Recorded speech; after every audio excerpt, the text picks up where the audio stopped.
We are so back. Sorry it's taken forever to get this video out. I think you'll be stoked for this one just based on the title, but we will be talking about upscaling your video generations, and we will be talking about Mira, please. Hi, we're going to be talking about placing your characters into your scenes seamlessly, but I'll come back for that one, okay? Also, don't drink that whole can by the time I get back. Bye for now.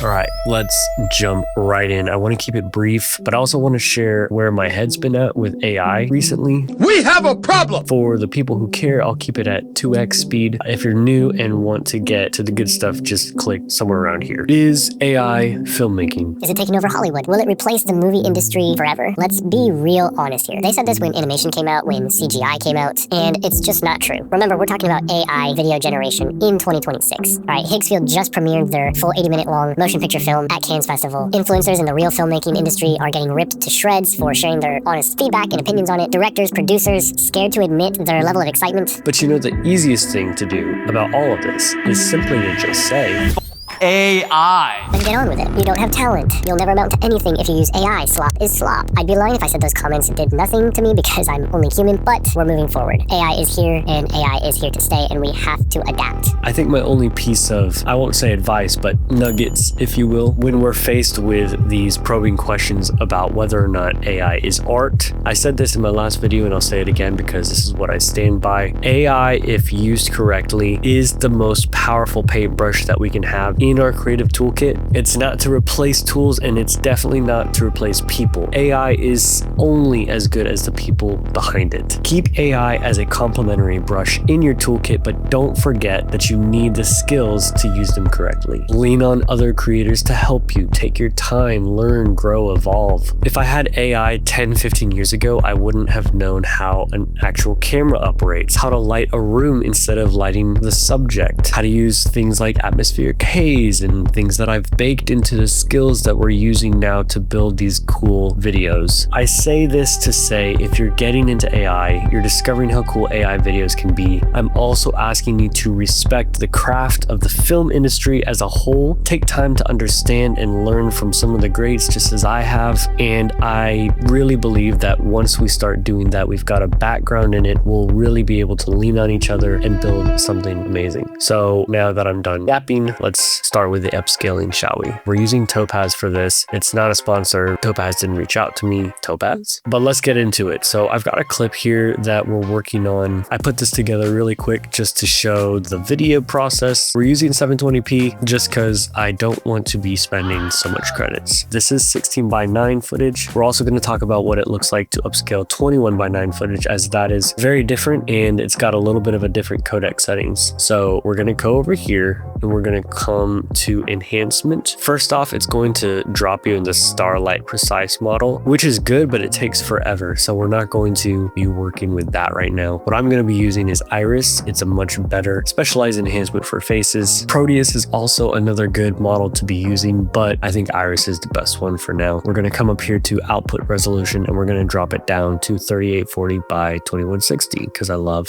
4K. We're also going to add noise here. This is digital noise and this is different from film grain. We're not going to be putting grain into our upscale video here, although it does look good. It's just going to take a lot longer to render. If you don't have any grain overlays, that's what I use in my videos. That's something that you can get somewhere. I'm sure you can find for free. If you don't have those though, and you don't mind spending the extra time to render, I would throw grain in here. I'll show you the settings later, but we're going to add noise here. Just 2 or 3, nothing crazy. Recover detail is what makes it a lot sharper. And like I said in my last video, we don't want really sharp cinematic images. Focus fix, we're going to leave that off because we're working with video generation. Nothing is out of focus. So if I were to use grain, I would set it to gray. I would set the grain amount to somewhere around 70 and 80. I would set the grain size down to like 1.5, 1.8, something nice and small. And then we'll keep the grain density where it is. Input condition is low quality, and we're going to use advanced automatic tuning. We're going to come over here to the codec settings. settings, and we're just going to keep it at H.264. You can do Apple ProRes, but that doesn't make any sense because we're only using video generation. ProRes would be if we were going to be heavy color grading and things like that, but again, we're just using AI video generation, so no need to do that until we get into some kind of AI video that we can start using 10-bit color and log and all that color profile, but I don't know when we'll be able to get there. Leave everything else as is, dynamic bitrate. If we're going to be upscaling 21:9 footage, this is what this is going to look like, and this is a small clip of something that we're working on right now. Super secret stuff, don't show anyone. Okay.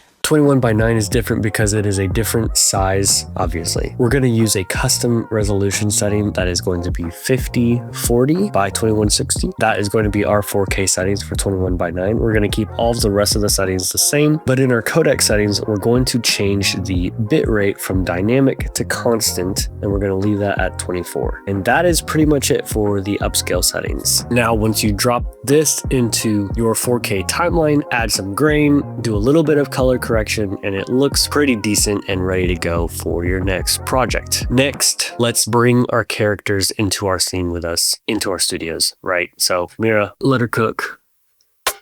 Okay. I'm back. All right. So we've got a still frame from our video here. Before you do anything, drop it in to see if it's even eligible. We struggled with this so much and realized the Miffy plush over here kept ruining us. Grab your background image and your character sheet and drop it into Claude.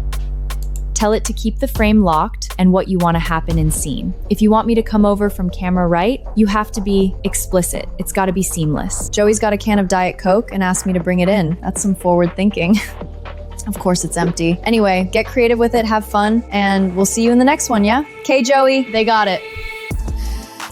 All right, this probably could have been an email, but at least I wanted to show you the real results and process of doing all of it. I also want to say a huge thank you again. You're probably tired of hearing it, but I'm still a bit overwhelmed at how quickly we've been reaching this community. That's 20,000 of you now from our last video. That was 10,000. 20,000 is like selling out MSG for a Knicks game. Knicks in 5, amen. It's over! It's over!